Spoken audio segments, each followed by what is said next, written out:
श्रीमदखिलमहीमण्डलमण्डनधरणिधरमण्डलाखण्डलस्य निखिलसुरासुरवन्दितवराहक्षेत्रविभूषणस्य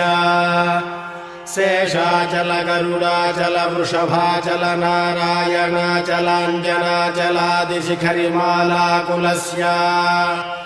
नादमुखबोधनिधि वीधिगुणसाभरणसत्त्वनिधि भक्तिगुणपूर्ण श्रीशैलपूर्णगुणवशं वद परमपुरुषकृपापूर विभ्रमदतुङ्गशृङ्गगणद्गगनगङ्गासमालिङ्गितस्य सीमातिगुणरामानुजमुनिनामाङ्कितबहुभूमाश्रयसुरधामालयवनरामायतवनसीमा परिवृत विशङ्कटतटनिरन्तरविजृम्भितभक्ति